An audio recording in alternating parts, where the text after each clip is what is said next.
नारायण नारायण। श्री राम शरणम मम। द्वितीय प्रवचन। भगवान श्री रामभद्र के निवास स्थान संबंधी जिज्ञासा के उत्तर में महर्षि वाल्मीकि ने प्रभु के निवास के लिए 14 प्रकार के भक्तों के हृदय की ओर संकेत किया।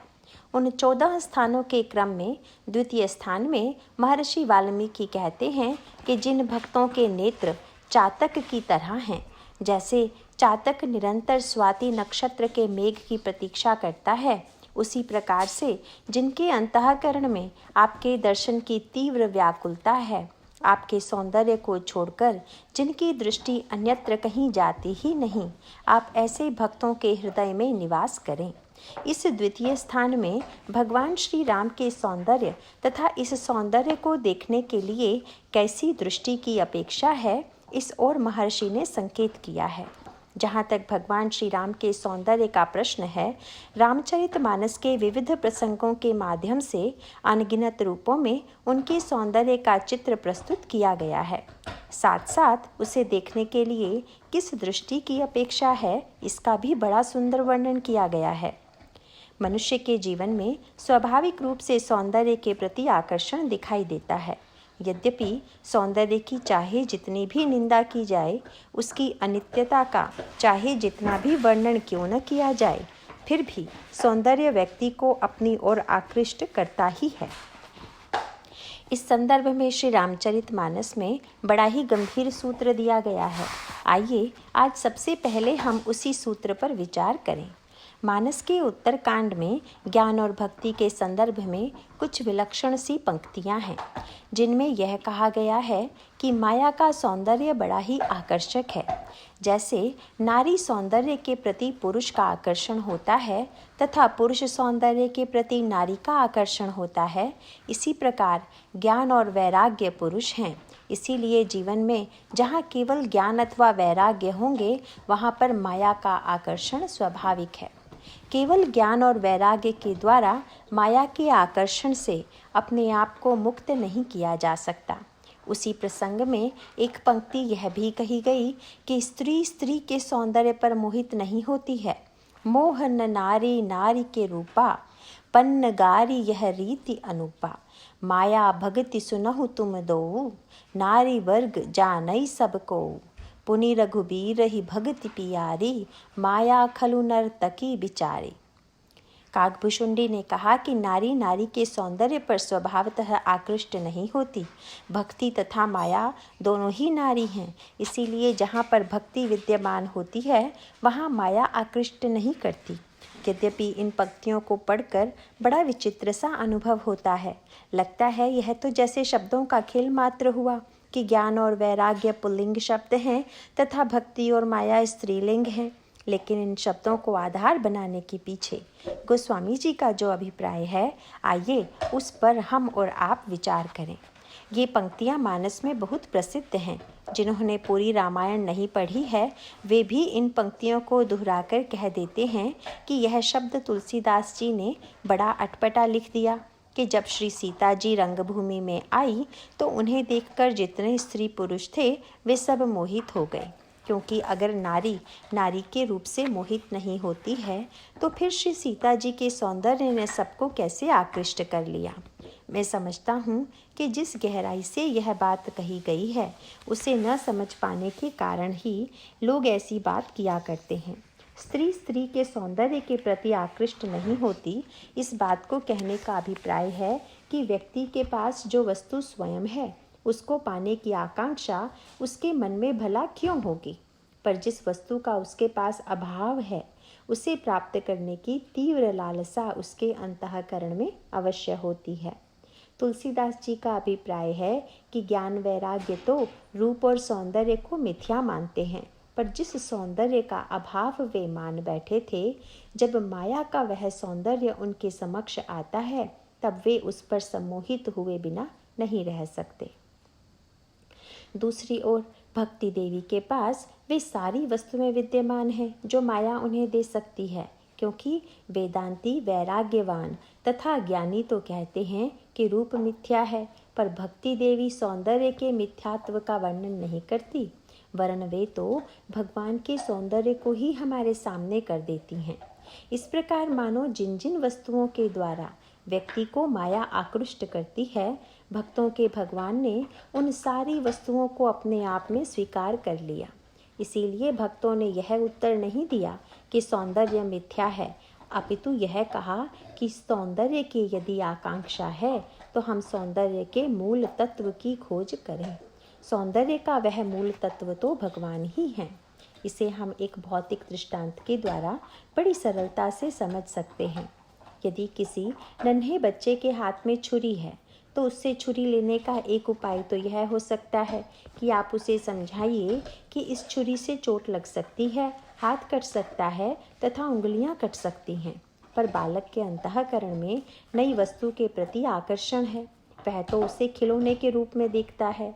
इसलिए हो सकता है कि आपके कहने से भी वह उसे न छोड़े, तब फिर आपको बलपूर्वक वह छुरी उससे छीननी पड़ेगी। परंतु ऐसा होने पर अवसर पाते ही वह पुनः उसे उठा लेगा। लेकिन इसके स्थान पर बालक के सामने अगर कोई इतना आकर्षक खिलौना रख दिया जाए कि जिसे पाकर बालक को छुरी उठाने की इच्छा ही ना हो, तब बालक बिना समझाए बुझाए ही छुरी को फेंककर उस खिलौने को उठा लेगा। ठीक यही बात इस संदर्भ में भी कही जा सकती है कि ज्ञानियों ने तो समझाने की चेष्टा की और वैराग्यवानों ने छीनने की चेष्टा की। केवल भक्ति देवी ही ऐसी हैं जिन्होंने भगवान के सौंदर्य का खिलौना पकड़ा दिया कि तुम अगर सौंदर्य से ही क्रीड़ा करना चाहते हो तो यह सौंदर्य लो ना। गोस्वामी जी ने मानस में भगवान के रूप, शील और बल का यूं तो सर्वत्र वर्णन किया है, पर इन 3 गुणों के लिए उन्होंने 3 नगरों का विशेष रूप से चयन किया। वे नगर हैं अयोध्या, मिथिला तथा लंका। गोस्वामी जी ने कहा कि अयोध्या को तो प्रभु ने शील से जीता, इसीलिए अयोध्या में भगवान राम के चरित्र में आपको पग पग पर उनके अद्भुत शील का परिचय मिलेगा। जनकपुर को भगवान राम ने रूप के द्वारा जीता तथा लंका पर उन्होंने अपने बल के द्वारा विजय प्राप्त की।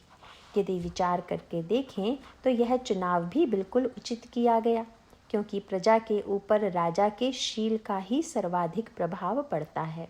यद्यपि सूर्यवंश की परंपरा में जितने भी राजा हुए वे सब के सब बड़े शीलवान थे, पर उनमें भी भगवान श्री राघवेंद्र का शील सर्वथा अनुपम है। अयोध्या में घोषणा की गई कि कल श्री राम का राज तिलक होगा। प्रभु के मित्रों ने जब यह समाचार सुना तो उनके मन में भगवान राम को बधाई देने की इच्छा उत्पन्न हुई। जब वे श्री राघवेंद्र से मिलने पहुँचे तो आज उन्हें भगवान के व्यवहार में एक नयापन दिखाई पड़ा, क्योंकि मित्र और मित्र के बीच में स्नेह का संबंध होता है, आदर का नहीं। पर आज भगवान राम ने एक नया कार्य किया। वैसे अन्य दिनों में जब मित्र मिलने आते थे तो श्री राघवेंद्र बैठे बैठे ही उनका स्वागत करते थे, पर आज जब मित्र आए तो रामभद्र उनको देखकर खड़े हो गए। गोस्वामी जी ने प्रभु के इस कार्य का वर्णन करते हुए कहा, बाल सखा सुनिहिय हर्षाही, मिली 10-5 राम पही जाहि, प्रभु आदर ही प्रेम पहचानी, पूछ ही कुशल खेम मृदुबानी। प्रभु आज आदर के साथ उनसे मिलते हैं और कुशल क्षेम पूछते हैं। मित्रगण चौंक उठे, बोले, रामभद्र, आज आपका व्यवहार बदला हुआ क्यों है? पहले तो आप हमें देखकर नहीं उठा करते थे, लेकिन आज क्यों खड़े हो गए?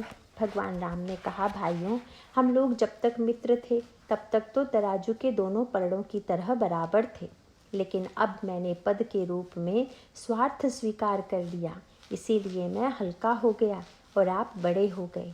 आप सब में तो अब भी उतनी ही निस्वार्थ वृत्ति है, पर मैंने पद के रूप में स्वार्थ स्वीकार कर लिया, इसीलिए आज से हमारे बीच सही व्यवहार चलेगा। आगे चलकर यही क्रम जब भगवान श्री राघवेंद्र का राज्याभिषेक हुआ तब भी दिखाई पड़ता है। गुरु वशिष्ठ ने सेवकों से कहा कि श्री राम को स्नान कराया जाए। सेवक जब भगवान राम को स्नान करने गए तो उन्होंने कहा कि पहले हमारे मित्र बंदरों को स्नान कराया जाए। प्रभु का आदेश मानकर सेवक बंदरों को स्नान कराने लगे। फिर प्रभु ने कहा कि भरत कहाँ हैं, उन्हें बुलाओ। श्री भरत बाहर साज सज्जा के कार्यों में लगे हुए थे। जब उन्हें बुलाया गया और वे आए तो भगवान श्री राम उनकी जटाओं को स्वयं अपने हाथों से सुलझाने लगे। उसके पश्चात उन्हें स्नान कराया। बाद में प्रभु ने श्री लक्ष्मण और श्री शत्रुघ्न जी को भी स्नान कराया। उसके पश्चात वे स्वयं स्नान करने लगे।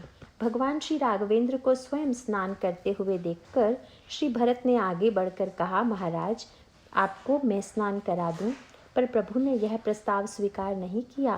गोस्वामी जी ने इस झांकी का चित्र प्रस्तुत करते हुए कहा, पुनि करुणा निधि भरत हकारे, निज कर राम जटा निरुवारे। अहनवाय प्रभु तीनों भाई, भगत बछल कृपाल रघुराई। और उसके बाद पुनि निज जटा राम बिबराए, गुरु अनुशासन मांगी नहाय। जब भगवान राम ने अपनी जटाओं को अपने हाथों से सुलझाया तो श्री भरत, लक्ष्मण और शत्रुघ्न तीनों बड़े व्याकुल हो गए और श्री रामभद्र से जानना चाहा, महाराज आप हमारी सेवाएं क्यों नहीं ले रहे हैं। भगवान राम ने बड़ा अनोखा उत्तर देते हुए कहा, भरत बड़ा कौन होता है, जो लेता है वह या जो देता है। श्री भरत ने कहा, महाराज बड़ा तो वह है जो देता है। भगवान राम ने कहा, भरत अगर मैं सेवा ले लूँगा तब तो छोटा माना जाऊँगा। यदि तुम लोग मुझे राजा के रूप में बड़ा बनाना चाहते हो तो उचित यही है कि मैं सेवा करूं और तुम लो। इसी में मेरे बड़प्पन की सार्थकता है। भगवान राम श्री भरत की जटाएं सुलझा रहे हैं। 14 वर्ष के लंबे समय से उलझी जटाओं को सुलझाना बड़ा कठिन कार्य है, बड़ा समय लग रहा है। श्री भरत का ध्यान बार बार इस बात की ओर जा रहा है कि इस तरह तो राज्याभिषेक का मुहूर्त ही टल जाएगा। हमारे प्रभु ने तो ऐसा कार्य ले लिया है कि जिसमें पता नहीं कितना समय लग जाए। श्री भरत जी ने प्रार्थना की, प्रभु आप कृपा करके इन जटाओं को सुलझाने का काम छोड़ दें, अब तो सिंहासन पर बैठने का समय हो रहा है। भगवान राम ने कहा, भरत सिंहासन पर बैठकर भी राजा प्रजा की समस्याएं ही तो सुलझाता है, लेकिन अयोध्या की सारी समस्याएं तो पहले ही तुमने सुलझा दी हैं। मेरे सुलझाने के लिए तो बस तुम्हारी जटाएं ही बची हुई हैं। इसीलिए राज्याभिषेक के लिए जाने में कोई जल्दी की आवश्यकता नहीं है। प्रभु का ऐसा अनूठा शील पग पग पर दिखाई देता है। भगवान राम उठकर मित्रों का सम्मान करते हैं। जब वे मित्र लौटते हैं तो भगवान राम के व्यवहार का उन पर कितना सुंदर प्रभाव पड़ता है, यह दिखाई पड़ता है। भगवान राम से मिलकर लौटने वाले मित्रों के मनोभाव को व्यक्त करते हुए गोस्वामी जी कहते हैं, फिर ही भवन प्रिय आय सुपाई, करत परस्पर राम बड़ाई। को रघुबीर सरिस संसारा, सीलु स्नेहु निबाह निहारा। धन्य है ऐसा अनोखा शील श्री राघवेंद्र का। वे आगे के लिए ब्रह्मा से मांग करते हैं, जेहि जेहि जोनि करम बस भ्रम ही, तह तह इसु देऊ यह हम ही। सेवक हम स्वामी सिय नाहु, हो नात यह और निबाहु। कोई कितना भी घनिष्ठ मित्र क्यों ना हो, पर कभी कभी मित्र के मन में भी अपने मित्र को बढ़ते हुए देखकर ईर्ष्या हो सकती है।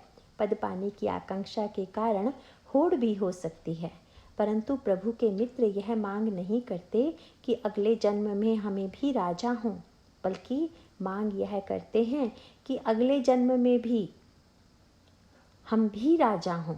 बल्कि मांग यह करते हैं कि हे ब्रह्मा, जहाँ जहाँ हमारा जन्म हो आप यही वरदान दीजिए कि राम हमारे राजा बने और हम उनके सेवक बने। उन्हें लगता है कि ऐसा अद्भुत स्वामी कहाँ मिलेगा जो स्वामी बनकर भी सेवा करे। ऐसा शील है हमारे प्रभु का कि जिसकी सराहना अयोध्या के छोटे छोटे बालकों से लेकर बड़े बड़े तक सभी लोग करते हैं। लंका में राम का बल प्रकट होता है। लंका के स्वामी रावण का मुख्य दर्शन है भुजबल विश्व बस्य कर। वह तो बल की भाषा को ही महत्व देने वाला है। इसीलिए भगवान राम का जो अद्भुत बल था वह लंका में दिखाई देता है। पर भगवान राम ने रूप सौंदर्य के द्वारा जहाँ विजय प्राप्त की वह नगर है जनकपुर। किंतु प्रश्न यह है कि इस कार्य के लिए भगवान राम ने जनकपुर का ही चुनाव क्यों किया, जबकि लंका वाले खरदूषण आदि भी भगवान राम के सौंदर्य के प्रति आकृष्ट हो जाते हैं। यद्यपि वह क्षणिक था पर मुग्ध तो होते ही हैं। परंतु गोस्वामी जी की भावना यह है कि भाई जिन लोगों के मन में रूप के प्रति आकर्षण है। वे अगर सौंदर्य के प्रति आकृष्ट हो जाएं तो इसमें कोई आश्चर्य नहीं है। पर जनकपुर तो वेदांतियों का नगर है, जहाँ दिन रात रूप को मिथ्या कहकर भाषण दिया जाता है। लेकिन रूप को मिथ्या मानने वाले ऐसे नगर में भी जब रूप की महिमा प्रकट हो तो मानो वह रूप की सच्ची सार्थकता है। विदेह नगर में सौंदर्य की विजय सचमुच बड़ा ही विलक्षण संकेत है। सुंदरता देह में होती है कि आत्मा में? जो सौंदर्य प्रत्यक्ष दिखाई देता है वह देह में होता है कि आत्मा में? जो सौंदर्य प्रत्यक्ष दिखाई देता है वह तो देह में ही दिखाई देता है। इसीलिए जब भी हम और आप किसी को सुंदर कहते हैं तो उसके शरीर को ही देखकर कहते हैं। परंतु गोस्वामी जी ने कहा कि भाई, भगवान राम की जो सुंदरता विदेह नगर में दिखाई देती है वह देह नगर में तो दिखाई ही नहीं देती। इसीलिए महर्षि विश्वामित्र तथा जनक जी में जो संवाद होता है उसका वर्णन बड़े अनोखे रूप से किया गया है। भगवान श्री राम और श्री लक्ष्मण को देखकर राजर्षि जनक ने विश्वामित्र जी से पूछा कि ये दोनों बालक कौन हैं। किंतु परिचय पूछने में उन्होंने सबसे पहले किस वस्तु की ओर ध्यान दिलाया, आप जरा उसे देखिए। जनक जी ने से पूछा, कहूँ नाथ सुंदर दो बालक। विश्वामित्र जी के होठों पर व्यंग भरी हंसी थिरक उठी कि चलो भाई, तुम्हारे यहाँ भी अब सुंदरता का श्री गणेश हो गया। यदि तुम किसी अन्य गुण की प्रशंसा करते कि ये बड़े शीलवान लग रहे हैं अथवा बड़े तेजस्वी लग रहे हैं तब तो यह तुम्हारे अनुरूप होता, पर तुमने तो सौंदर्य की प्रशंसा की। जब श्री राघवेंद्र की सुंदरता को देखकर महाराज श्री जनक मुग्ध हो गए तो तुलसीदास जी से किसी ने कहा, महाराज जनक जी तो बहुत बड़े ज्ञानी थे, पर वे भी जब रूप के प्रति आकृष्ट हो गए तब तो इसका सीधा सा अर्थ यही हुआ कि उनका विदेह नाम सार्थक नहीं था। गोस्वामी जी ने कहा कि भाई, जनक जी ने जब श्री रामभद्र के सौंदर्य को देखा तो उसका परिणाम हुआ कि मूर्ति मधुर मनोहर देखी, भयउ विदेहु विदेहु विशेषी। वे जितने विदेह थे उससे भी अधिक विदेह हो गए। इसका तात्विक अभिप्राय है कि विचारगत विदेहता तो जनक में पहले ही विद्यमान थी, पर व्यवहारगत विदेहता नहीं थी। इसे हम यूँ कहेंगे, जनक को शरीर का भान नहीं है। यह उन लोगों को लगता था जो विचार की दृष्टि से देखते थे, पर व्यवहार में तो यही दिखाई देता था कि वे तो शरीर में बैठे हुए हैं। पर जब उन्होंने श्री राम को देखा तो लगा कि केवल विचार में ही नहीं अपितु व्यवहार में भी उनको अपने देह का भान मिट गया है। भगवान राम का यह जो दिव्य सौंदर्य है वह श्री जनक को उनकी ज्ञान निष्ठा से चित करने के स्थान पर उनके रूप के मिथ्यात्व ज्ञान को दृढ़ करता है। उन्हें ज्ञात हो जाता है कि इनके रूप सौंदर्य के सामने संसार का रूप सौंदर्य सचमुच ही मिथ्या है।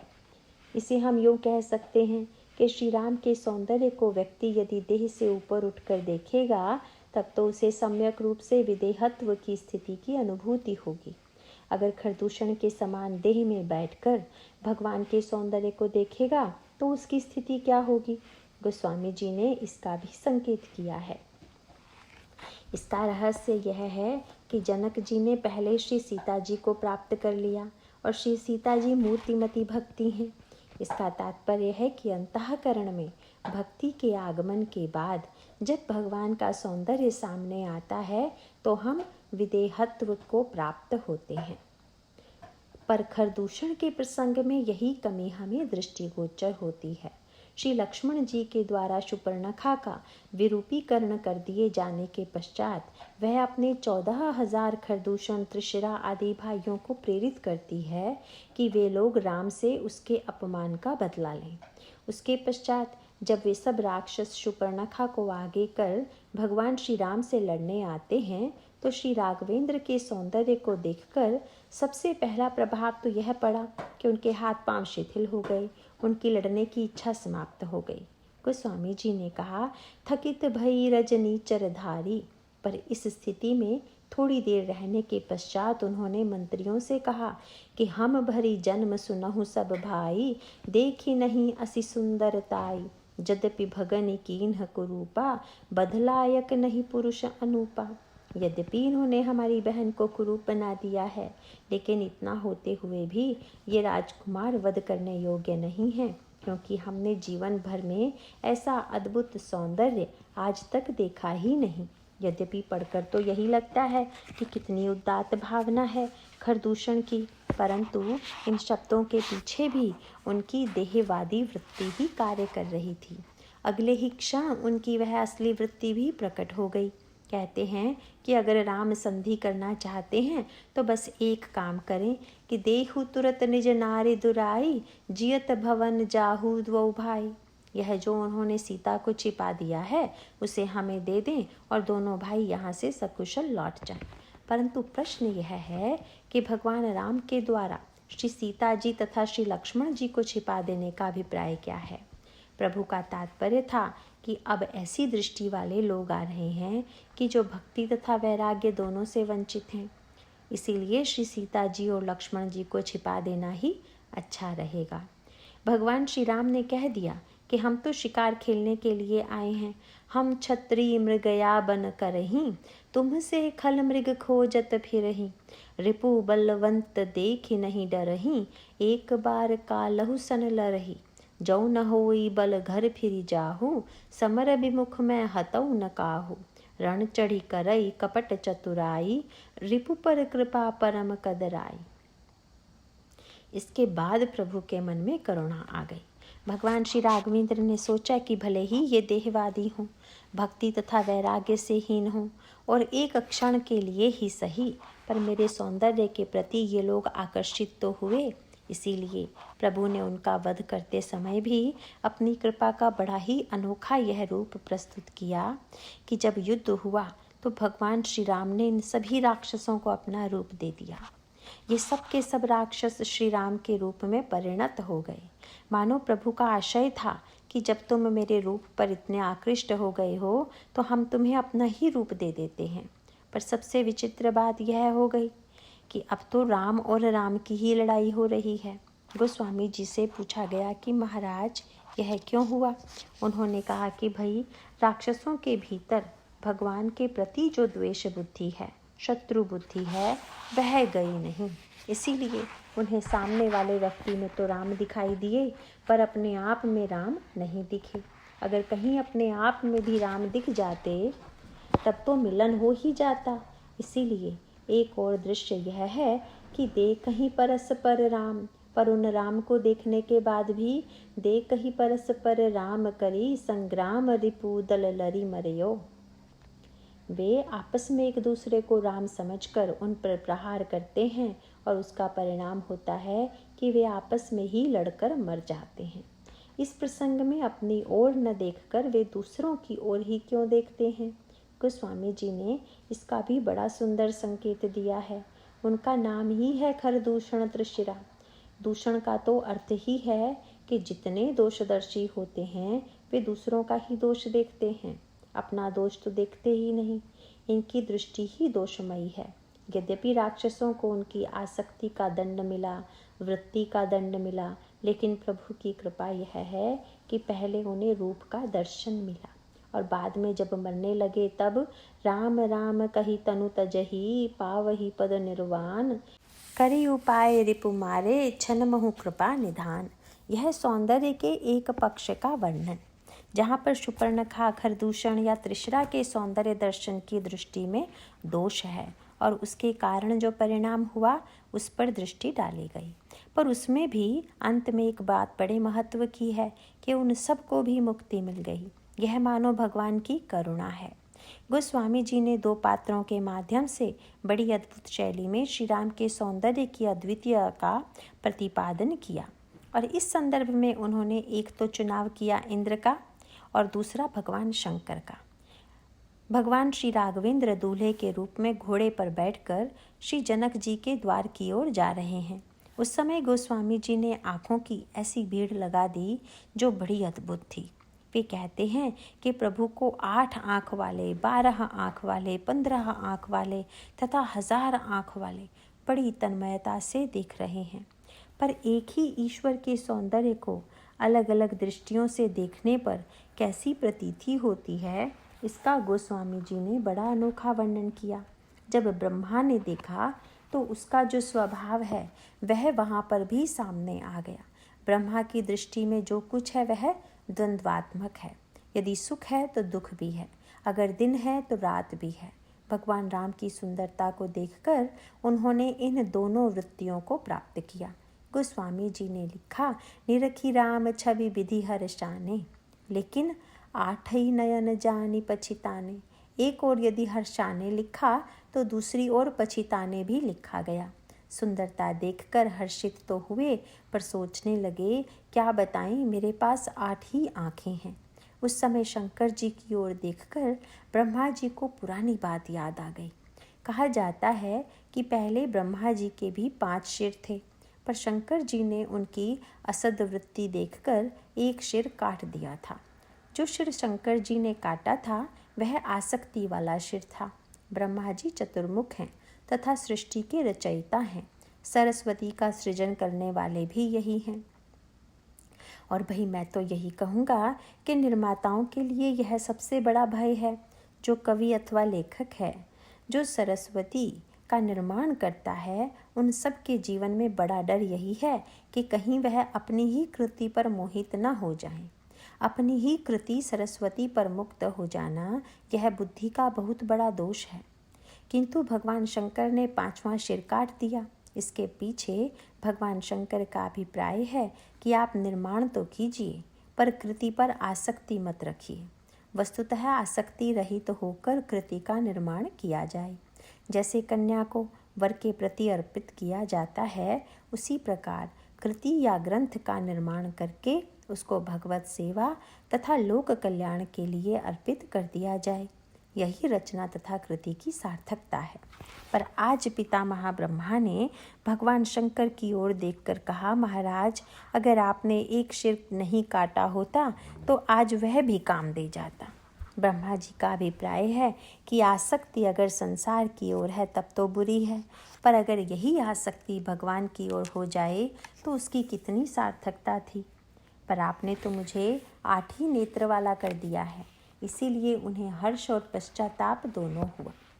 वहाँ पर देवताओं के सेनापति स्वामी कार्तिकेय भी हैं। जो वृत्ति सेनापति की होती है वही स्वामी कार्तिकेय की भी है। गोस्वामी जी उनकी मनस्थिति का वर्णन करते हुए कहते हैं, सुर से नप उर बहुत उछाहू, विदिते देबड़ लोचन लाहू।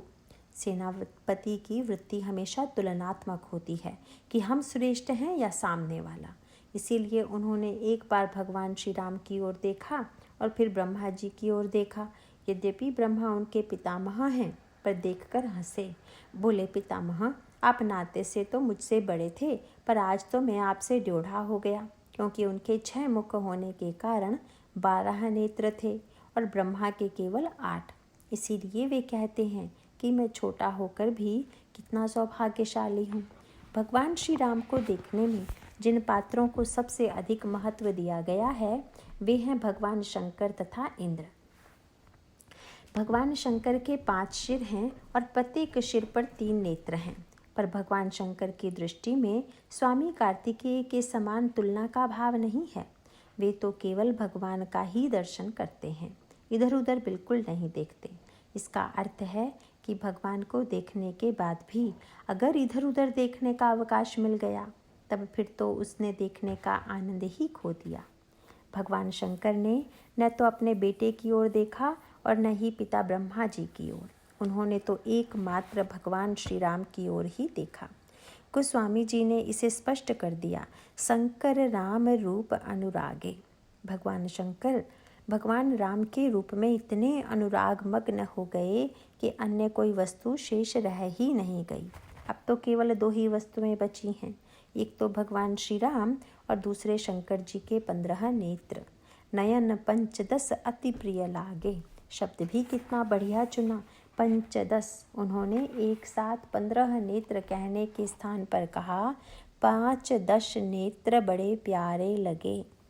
यद्यपि किसी एक संख्या को व्यवहार में इस तरह बांटकर नहीं बताया जाता, पर इस प्रकार का शब्द कहने के पीछे गोस्वामी जी का तात्पर्य है कि ये 5 और 10 अलग प्रकार के नेत्र हैं। 10 नेत्र तो संसार की दृष्टि को देखने वाले हैं और 5 नेत्र हैं वे भस्म करने वाले, मिटा देने वाले हैं। भगवान शंकर जब तीसरी दृष्टि खोलने चले तो देवताओं ने कहा, महाराज आप यहाँ पर भी तीसरी दृष्टि खोलने जा रहे हैं। काम के लिए तो आपने इसे खोल ही दिया था, अब राम के लिए क्यों खोलेंगे? भगवान शंकर ने कहा, भाई यही तो मैं बताना चाहता हूँ कि जो तीसरी आँख के सामने जल जाए वह काम है, और जो इसके सामने भी ज्यों का त्यों बना रहे वही राम है। भगवान शंकर ने नयन 5 10 के रूप में पहले उन 5 नेत्रों को ही धन्यवाद दिया कि चलो भाई आज तुम्हारा कलंक धुल गया। लोग तो यही समझ बैठे थे कि तुम्हारा खुलना लोगों को नष्ट करने के लिए है, पर आज लोगों को पता चल गया होगा कि तुम्हारे समक्ष नष्ट वही होता है जो अनित्य है। जो नित्य होता है उसका सौंदर्य तुम्हारे समक्ष अपने समग्र रूप में दिखाई देता है। इस प्रकार भगवान शंकर अपने 15 नेत्रों से अनुराग के साथ भगवान राम का रूप देखते हैं। इसी बारात में इंद्र भी उपस्थित थे और इंद्र के शरीर में 1000 छिद्र थे, लेकिन ज्यों ही इंद्र ने भगवान श्री राम को दूल्हे के रूप में देखा, उनके वे 1000 छिद्र 1000 नेत्र बन गए। ये 1000 छिद्र इंद्र के कामी होने के प्रमाण थे, क्योंकि गौतम ने इंद्र की कामासक्ति से रुष्ट होकर उसे 1000 छिद्र वाला होने का शाप दिया था। सौंदर्य की जो विकृत परिणति है वही इंद्र के जीवन में हमें दिखाई देती है। जहाँ स्वर्ग का वर्णन किया गया है वहाँ पर अप्सराओं के अद्भुत सौंदर्य का भी वर्णन किया गया है। स्वर्ग में इतना अधिक सौंदर्य होते हुए भी इंद्र के मन में गौतम की पत्नी को पाने की आकांक्षा होती है। यही कामी तथा काम की भयावह और निकृष्ट विडंबना है। गोस्वामी जी ने इसी ओर संकेत करते हुए विनय पत्रिका में कहा है कि बूझई न काम अग्नि तुलसी, कहूँ विषय भोग बहु गीते। कामी व्यक्ति चाहे कितना भी सौंदर्य क्यों न प्राप्त कर ले, पर उसमें अनन्यता की वृत्ति नहीं होगी, वह तो हमेशा भटकता ही रहेगा। इंद्र की इस गाथा को हम केवल कथा के रूप में न लेकर इसी रूप में लें। एक तो उसमें स्वर्ग के अमर सौंदर्य को छोड़कर मृत्युलोक के सौंदर्य को पाने की आकांक्षा होती है। दूसरे, उस सौंदर्य को पाने के लिए भी देवत्व की गरिमा के सर्वथा विपरीत इंद्र कपट करके अपने आप को गौतम रूप में परिणत कर अहल्या से छल करता है।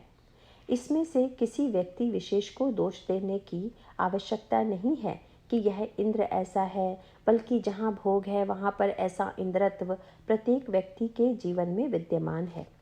शास्त्रों में वर्णन किया जाता है कि जो सबसे बड़ा पुण्यात्मा है उसे ही इंद्र का पद प्राप्त होता है।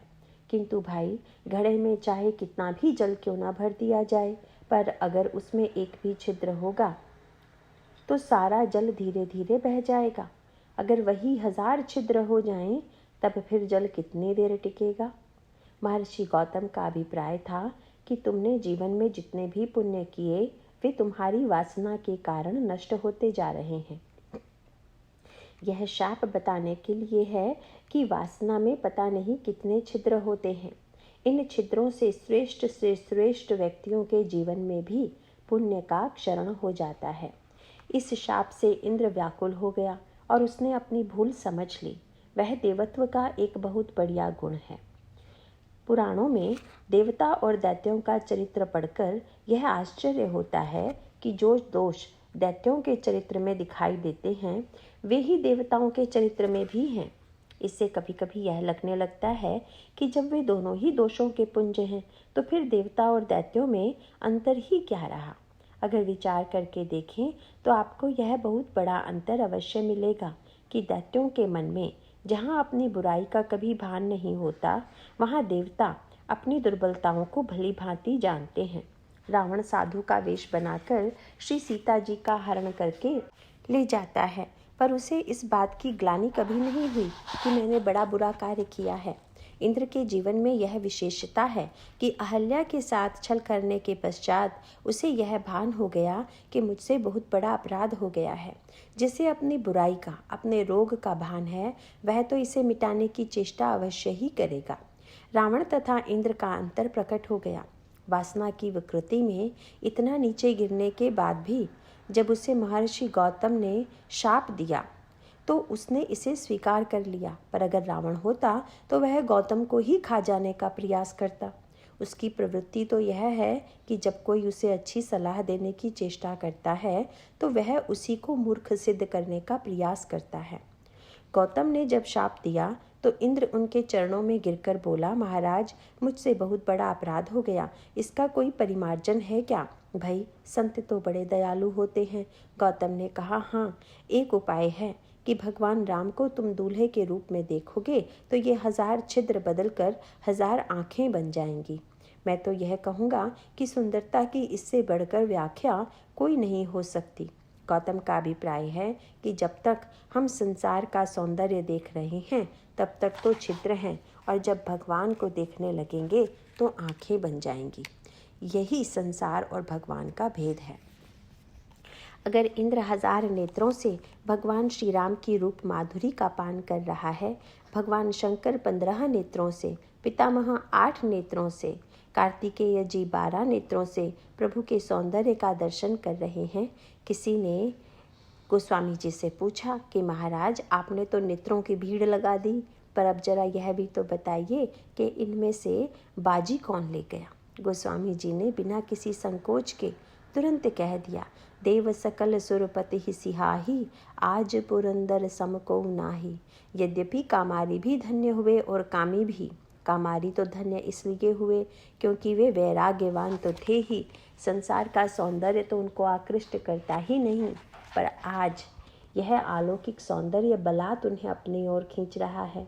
दूसरी ओर कामी तो सर्वदा सौंदर्य की ही खोज में रहता है। आज उसको भगवान का ऐसा अनोखा सौंदर्य मिल गया है कि जिसको पाने के बाद अब कुछ पाना शेष ही नहीं रहा। पर जब गोस्वामी जी इंद्र की प्रशंसा करने लगे तो किसी ने पूछा कि रामायण में तो इंद्र की बड़ी अच्छी खबर ली है, लेकिन यहाँ पर प्रशंसा कैसे कर रहे हैं? इसीलिए गोस्वामी जी ने तुरंत स्पष्ट करते हुए कहा, देव सकल सुरपति ही सिहाही, अरे आज पुरंदर सम को नाही। कल की बात जाने दें, मैं उसके बारे में नहीं कहता, पर कम से कम आज के दिन तो इंद्र के समान भाग्यशाली कोई नहीं है।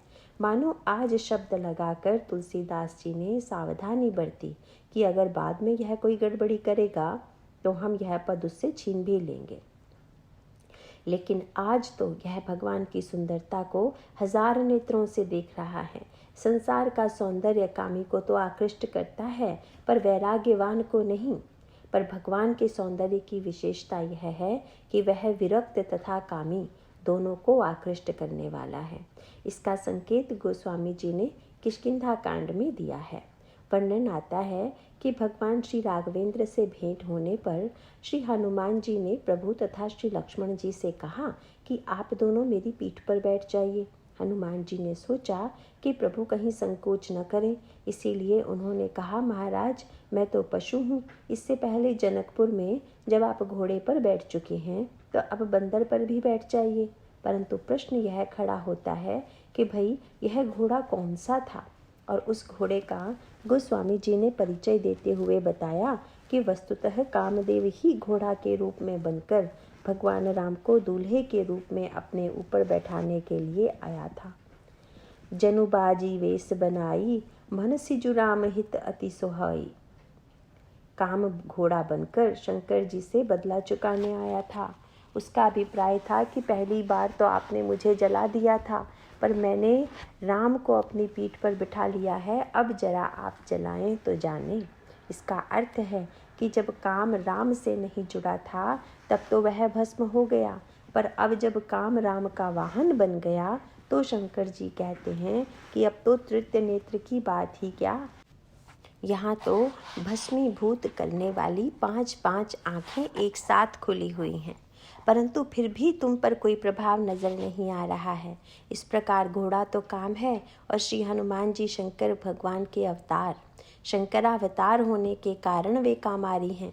किसी ने प्रभु से पूछ दिया, महाराज सचमुच आपका दरबार तो अंधाधुंध है, क्योंकि एक ओर यदि आप काम की पीठ पर सवार हुए तो दूसरी ओर कामारी की पीठ पर भी सवार हो गए।